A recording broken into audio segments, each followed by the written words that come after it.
Done. Hello all my dear students of class 10th। बच्चों आज हम लोग बात करने वाले हैं, बहुत सारे बच्चों का मेरे पास फ़ोन आ रहा है सिलेबस के बारे में जानने के लिए। देखो बच्चों ऑलरेडी सब कुछ क्लियर है, सिलेबस के बारे में बहुत कम्प्लेक्सिटी नहीं है। सीबीएसई की तरफ से जो 30% जो बच्चों रिड्यूस किया गया है बिल्कुल वो क्लियर है, ठीक है। जैसे मैं 9th और 10th दोनों को इसी वीडियो में बता देता हूँ, एक्सप्लेन कर देता हूँ, ठीक है। जैसे हम बच्चों क्लास 10th के बारे में बात करें, सबको मालूम है क्लास 10th में पहला आप लोगों का चैप्टर है लाइफ प्रोसेस, लाइफ प्रोसेस है। इसके बाद दूसरा था आप लोगों का control and coordination, control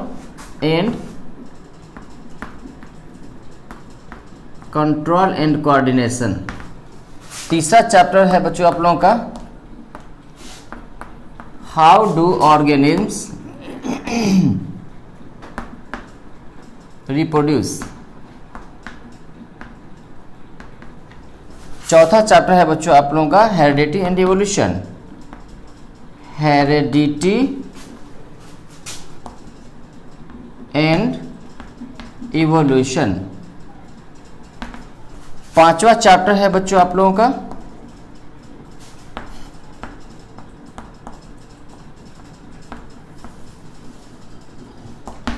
our environments, और छठा है आप लोगों का बच्चों management of natural resources.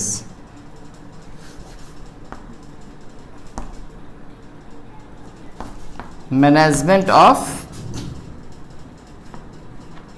Natural resources. Simply बच्चों ये 6 चैप्टर्स है आप लोगों का क्लास 10th में, okay. 6 chapters, one is the life process, second will be the control and coordination, third will be the how to organisms reproduce, we can say the reproductive system, fourth will be the heredity and evolution, we can say the genetics and evolutions, genetics जो Mendel's के बारे में बात करना है। Fifth में है बच्चों our environments and सिक्स्थ में है बच्चों management of natural resources. It is very clear, ये सीबीएसई को बच्चों मालूम था कि बच्चे इस लॉकडाउन के कंडीशन में वो अभी स्टडी कर रहे होंगे ऑलरेडी, तो इसीलिए फर्स्ट चैप्टर जो बायोलॉजी का है लाइफ प्रोसेस, जिसके अंदर बच्चों 4 टॉपिक्स है, जिसमें न्यूट्रिशन है, रेस्पिरेशन है, ट्रांसपोर्टेशन है, एक्सक्रीशन है, ओके। तो उसको टच भी नहीं किया है सीबीएसई, जिस तरह है वो ऐसे ही छोड़ दिया है। मतलब इसमें से कोई डिलीटेड ऑप्शन पोर्शन नहीं है, उसको जिस तरह था वैसे ही छोड़ दिया है, ओके। पूरा फुल लाइफ प्रोसेस आपको पढ़ना है, डाइजेस्टिव सिस्टम के बारे में, रेस्पिरेटरी सिस्टम के बारे में, सर्कुलेटरी सिस्टम या ट्रांसपोर्टिंग सिस्टम के बारे में, और एक्सक्रीटरी सिस्टम के बारे में। दूसरा जो बच्चों चैप्टर है कंट्रोल एंड कोऑर्डिनेशन, बहुत सारे बच्चों को कंफ्यूजन हो रहा है। ऑलमोस्ट बहुत सारे लोग कह रहे हैं कि कंट्रोल एंड कोऑर्डिनेशन कंप्लीट साफ है। यस, मैं भी यही कह रहा हूँ कि कंप्लीट कंट्रोल एंड कोऑर्डिनेशन को क्रॉस कर दीजिए। कंट्रोल एंड कोऑर्डिनेशन बच्चों आप लोगों को नहीं पढ़ना है, ठीक है। लेकिन बच्चों थोड़ा सा कंफ्यूजन वाली बात यहाँ पे ये है, क्योंकि आप लोग जब सिलेबस को देखेंगे तो उसमें क्लियरली देखेंगे कि उसमें ट्रॉपिक मूवमेंट्स ऑफ प्लांट्स के ट्रॉपिक मूवमेंट्स को हटाया है। दूसरी बात बच्चों आप लोग देखेंगे उसके अंदर फाइटो हार्मोन्स जो प्लांट हार्मोन्स है उसको भी डिलीटेड ऑप्शन में रखा है। एनिमल कंट्रोल एंड कोऑर्डिनेशन ने बच्चों नर्वस सिस्टम को हटा दिया है, मतलब सेंट्रल और पेरिफेरल दोनों।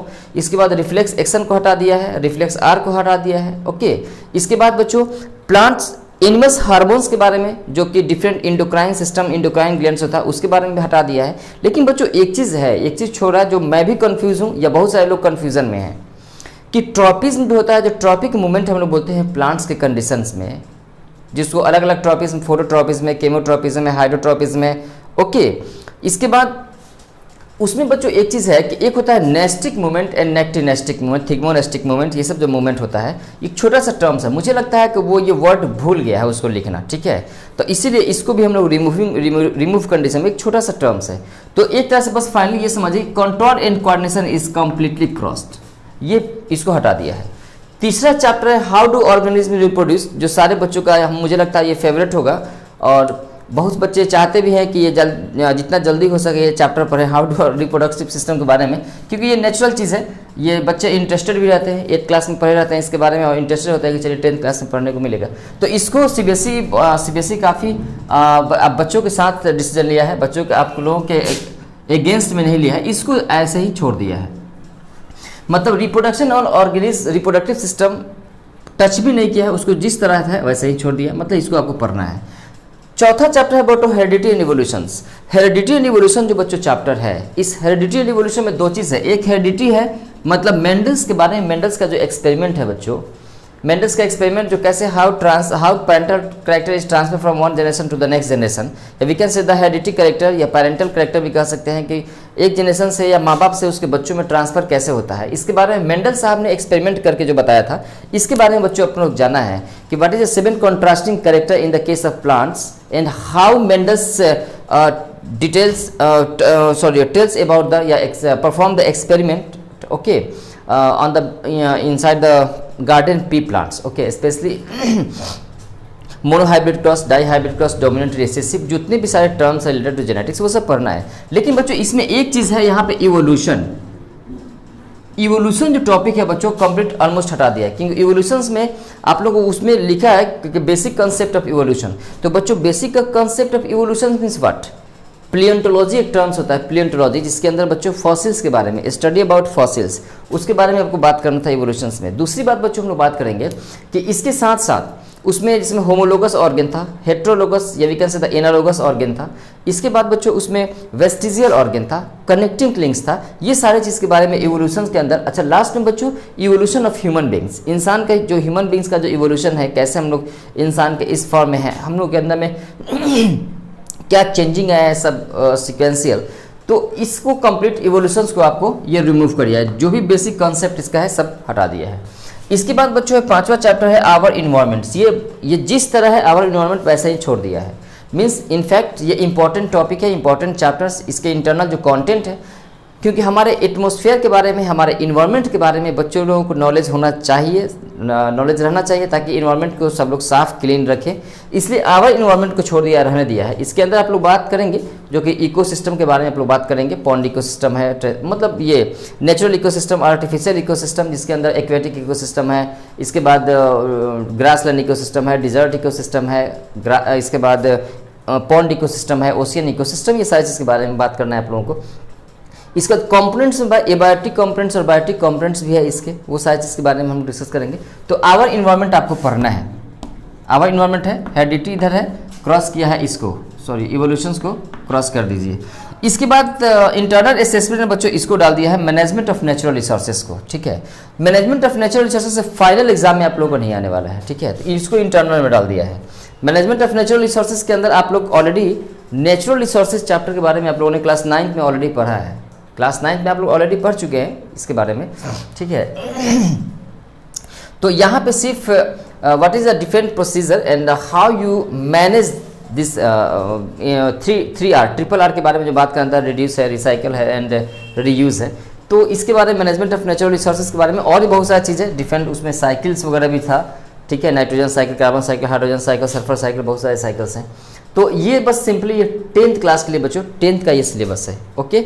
और बच्चों इसी में मैं डिस्कस कर देता हूँ आप लोगों का 9th का भी, 9th के लिए भी मैं इसी में आप लोगों को मैं बता देता हूँ, okay.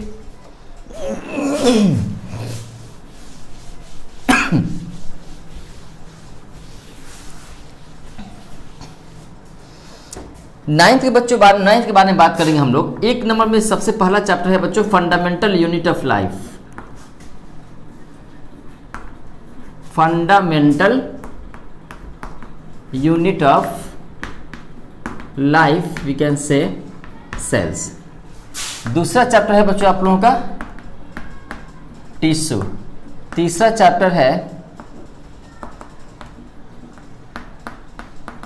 Diversity in living organisms. चौथा चैप्टर है आप लोगों का why do we fall ill. पांचवा चैप्टर है बच्चों नेचुरल रिसोर्सेस। और छठा चैप्टर था बच्चों आप लोगों का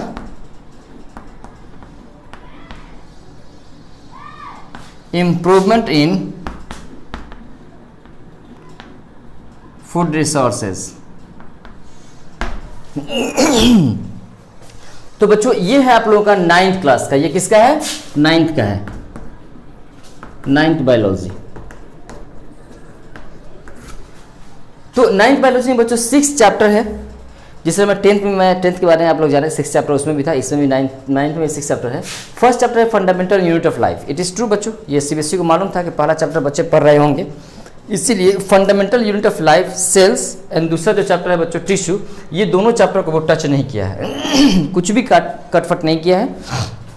ये कंप्लीट आपको फंडामेंटल यूनिट ऑफ लाइफ पढ़ना है और टिश्यू को भी पढ़ना है आपको, ठीक है। दोनों चैप्टर कोई भी पोर्शन को डिलीट नहीं किया है।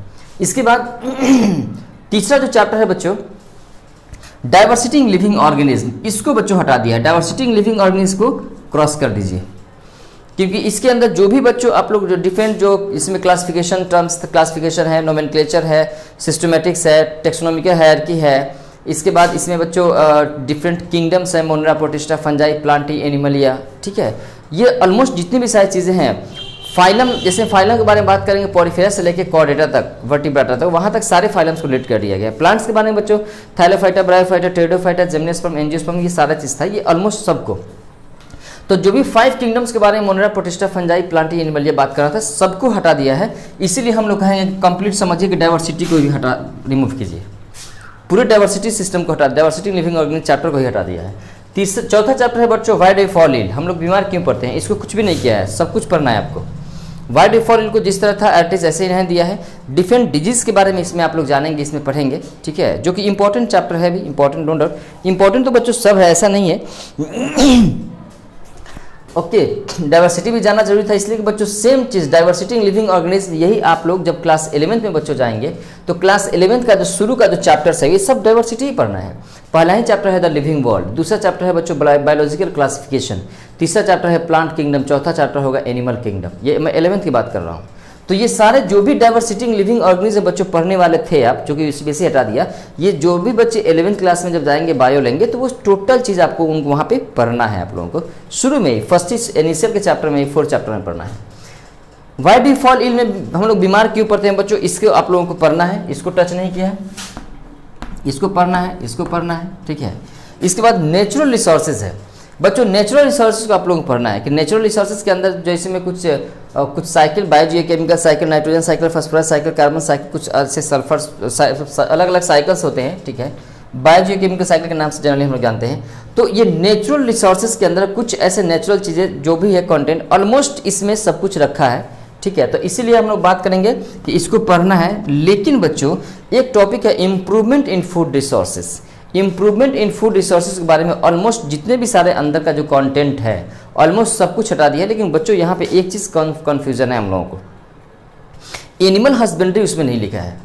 एनिमल हस्बेंड्री के बारे में, पशुपालन जिसको हम लोग हिंदी में बोलते हैं, तो एनिमल हस्बेंड्री में जैसे में एग्रीकल्चर सिस्टम से रिलेटेड तो ऑलमोस्ट सब क्रॉप्स के बारे में, सब खरीफ क्रॉप्स, रबी क्रॉप्स वगैरह सब हटा ही दिया है, ठीक है। इसके बाद पोल्ट्री फार्मिंग है, एपी कल्चर है, पीसी कल्चर है, टोटल अलग अलग जो कल्चर है वो सब कर। लेकिन थोड़ा सा कहीं पे एनिमल हस्बेंड्री टर्म्स यूज़ नहीं किया है, तो मुझे थोड़ा सा कन्फ्यूज़न है कि पता नहीं एनिमल हस्बेंड्री को रखा है कि नहीं रखा है, ठीक है। तो ये भी हो सकता है वो मिस कर गया होगा, ठीक है। तो एक तरीके वो छोटा सा एक टॉपिक है बच्चों, टर्म्स है। तो एक तरह से हम लोग विज्ञान से कि इम्प्रूवमेंट इन फूड रिसोर्सेज को भी क्रॉस कीजिए, इम्प्रूवमेंट इन फूड रिसोर्सेज को भी क्रॉस कीजिए। अब बच्चों फाइनली बात सुन लो, जो भी मेरे बच्चे हैं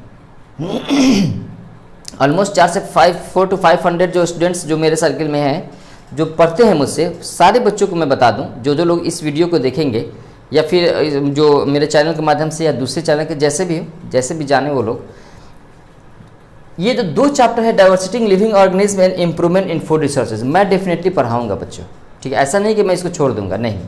खासकर जो लोग भी बच्चे जो नीट का प्रिपरेशन करेंगे आगे चलकर, उनके लिए ये ज़रूरी है। तो इसलिए जब ये fundamental unit of life, tissue, इसका why do we fall ill, natural resources, ये 4 चैप्टर जब बच्चों जब खत्म हो जाएगा, उसके बाद लास्ट में ये दोनों चैप्टर को मैं पढ़ाऊंगा, डाइवर्सिटी को भी पढ़ाऊंगा और इम्प्रूवमेंट इन फूड रिसोर्सेज पढ़ाऊंगा, ओके। तो सिंपली बच्चों ये था आप लोगों का सिलेबस के बारे में जो कन्फ्यूजन था, आई होप सो कन्फ्यूजन दूर हो गया, ओके। और रिमेनिंग आप लोग बस प्रिपरेशन कीजिए, तैयारी कीजिए, okay. Good luck to all of you.